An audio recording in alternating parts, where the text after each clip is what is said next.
So next, getting to know you, or in this case, getting to know me. Do you remember last week? This is the part where I burst into tears like a big girl's blouse. Not this week. I made sure. Okay folks, so for this section, I downloaded a bunch of getting to know you questions from kind of dating websites and these business, when you do a business conference and you have to turn to your partner and introduce yourself and that kind of, you know, the kind of, keep it PG, you know, the kind of stuff. None of us like this stuff, but I've downloaded some anyway, and I'm introducing myself to you, and gradually over time you get to know me. That's the theory. So, the question that we're starting with today, favourite childhood holidays. What were your favourite childhood holidays and best memories? And I had to split this into two. The question, there's only one question, but I had to split this into two. When I was really young, 4, 5, 6, 7, something like that, my dad had a Ford Escort van. That's a little van about big enough, just about to fit a pallet in the back. Nowadays you'd call it a pallet wagon or something, but we didn't have those terms back then. Little Ford Escort van in the UK. And what would happen, unbeknownst to me and my kid sister, I'd get home from school. Like I said, I'm 5, 6, 7. My sister's 18 months younger than me. We'd get home from school and the van would be packed. The mattress in the back, water containers, little camp stoves, and off we would go. Friday night, like 5 o'clock, something like that, 4 o'clock, 5 o'clock, and we wouldn't come back until 9 or 10 Sunday night. And we would go to Bridlington and places around Bridlington on the east coast of England. So Bridlington, Flamborough Head, Scarborough, Filey, places up that way.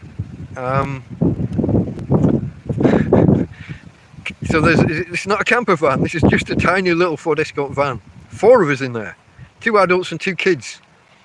And there's no proper campsite, no proper facilities, there's no electrical hookup, there's no nothing. We're in a van, we'd arrive in Bridlington somewhere around last light, see the sea and all go, wow, the sea, woo! Maybe Dad would pull up at a bar somewhere and Mum and Dad would go in and come back with a bottle of beer or baby. Dad would have beer, Mum would have a baby sham. They'd bring us out one of the bottles of cola when it was the hourglass kind of shape, the classic cola kind of bottle, and maybe a pack of crisps if we were lucky. Maybe Smith's crisps, the unflavoured ones that had the little blue bag of salt inside. Later on it would be Tudor crisps, a canny bag of Tudor, if anybody remembers the adverts.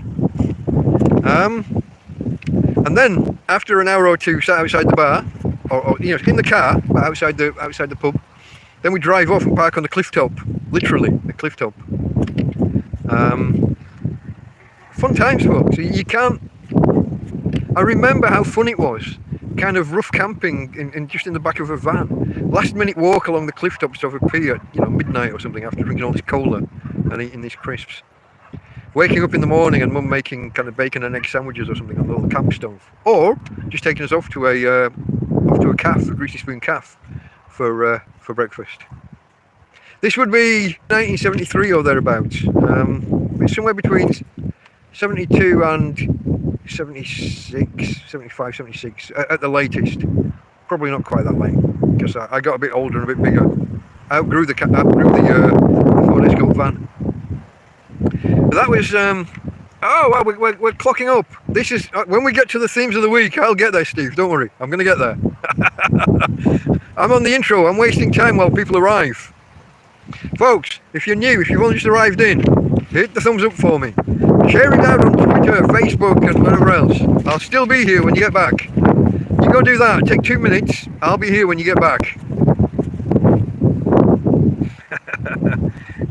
Okay. So like I said, I split this question, this favourite childhood holidays, into 2. That was one of them. And the other was later on when I got a bit older, when I was 10, 11, 12. My parents started going to Cleethorpes, again on the east coast of England, on the mouth of the Humber estuary, and they bought a static caravan there, a fixed caravan in this caravan park, and we were was a huge, I mean, there must have been a couple of thousand caravans, but we were on the last line, right, as close to the sea as the caravan park went. From our caravan, there was a bit of grass. Oh, sorry, blocking the camera. A bit of grass, then a hill. On top of the hill was like the promenade, just a footpath, no road at this point, just a footpath. And then the other side of the footpath, you drop down onto the beach, which was a salt marsh, grass, long, thick, woody kind of grass. And in there was lots of winkles. I was going to say growing, that's not the right word, because they're not plants. But lots of winkles living in the marshland there. And there'd be like about 40 or 50 metres of this marshland, and then the long beach. And if you know the Humber is, when you see it in the day, it's like 2 miles that way, and then when the tide comes in, it comes in and right up. So this was where we were. We were the first line of caravans nearest to the sea, and we'd often go out with a pan and just pick the periwinkles, pick the winkles out of the sand and the grass from the salt marsh. Either bring back a bit of salt water with them, or just rinse them under normal water and cook them up. And sit there with a pin and picking them out like escargot. We never really I don't think we did garlic. We just boiled them and ate them, and had maybe a bit of salt. But later on, we added a little hand fork, like a little trowel, but a little fork with 4 or 5 prongs, and we would dig cockles out of the sand.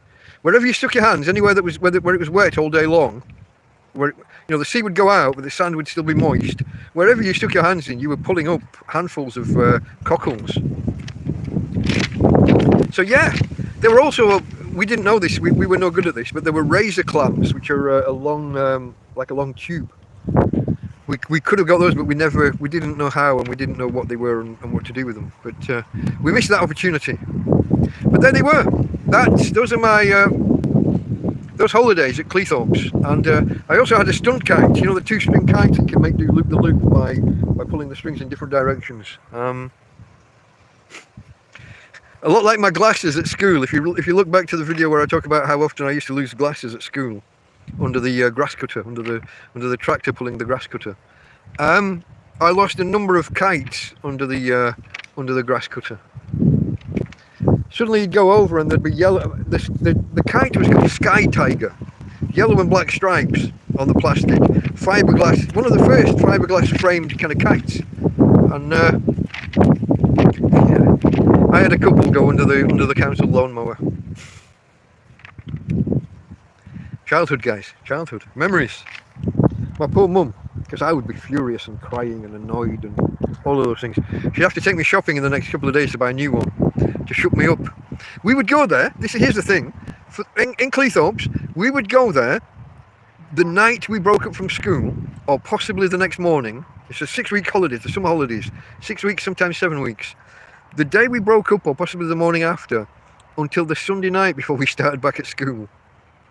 We would take the train home the night before we had to be back at school. 6 or 7 weeks, we just weren't at home. We were in this caravan, with all that entails. Boredom sometimes, and how you cope with boredom, which I think is an important life lesson that is lost on the current generation, and maybe even the generation before them. I think a lot of people don't know what to do when they haven't got an external stimuli, or stimulus, a stimulus, or some stimuli. Singulars and plurals, guys. Okay. So what I would do if I had nothing to do, I would start reading like my sister's books. What Katie did next. Famous 5 and Secret 7. Not books I would normally reach for. But when you've got nothing else, what do? You take what you can. I also had a little transistor radio, and she had a cassette player. Always go for walks, and there was always something to do. Always something to do. Okay, that's the end of that question. I think we covered my childhood holidays. I'm gonna cover one more of these. I've got a couple more questions, but I'm only gonna cover one. I'm gonna save because we're dragging on for time a little bit, and I think I'm losing my audience. Maybe the sound quality, maybe just me prattling on. One more of these questions. Favourite midnight snack? I might have mentioned this. I don't know if it was a specific question or it just cropped up. But just lately, I've been eating a lot of baguettes, in particular at night, and chorizo, because it's nice. Nice bit of chorizo. So a baguette, cut in half and then cut lengthways down that half. Lots of mayonnaise and or mustard, sometimes not. Sometimes mustard and mayo, sometimes just mustard. And then slices of chorizo. Take your chorizo, which is a sausage shape, but cut it on the diagonal so you get ovals when you cut the cross section on an angle. More surface area, covers more of the sandwich. You don't need to use as much of the meat. Maths, guys, maths. Okay. So that's my go-to midnight snack at the minute. But sometimes a bit of cheese and onion instead on the other half of the baguette. I quite often polish off a whole baguette somewhere between 11 at night and 2 in the morning. Just because I'm awake and it's something to do. Did you see the video this week, the interview? Did you see how much weight I've put on? I did. We'll get to it. It's coming. It's coming. We're going to cover the interview. And thank you to my new friend Barry and his YouTube channel, Scottish Couple in Spain. I wanted to say in Torrevieja. Scottish Couple in Spain. If you go there, folks, you'll find a recognisable, handsome chap with his fat hanging out and his bright pink face lobstering in the sun, being interviewed. Because it's been a good week for YouTube for me. Mainly because of Barry. I thought initially it was because of me and my genius in last week's TrampCast. I sliced up and put some 2, 3, 5 minute clips out there. And then later I came back and sliced up the 2, 3, 5 minute clips into 60-second shorts. And I put them out there. And I suddenly started getting lots and lots of hits. And I assumed, because arrogance, I assumed my genius was suddenly paying off and people were flocking to me. It wasn't me. We'll get to it. We will get to it. Hang with me. There's a story here. We're going to get there. We just got these introductory bits to get through. As I said, I've got more questions here from the getting to know you section, but we're 40 minutes in, so we better leave that where it is. Join me on Sundays for TrampCast. It's the weekly look at the successes, the failures, the happenings in my life as a tramp, a homeless guy, a hobo, living in Torrevieja in Spain. It's at 5 o'clock Spanish time, Central European time. It's at 4 p.m. GMT, UK time. And 10 a.m. US Central time. Love to see you there, folks. Okay. Delta Mike, out.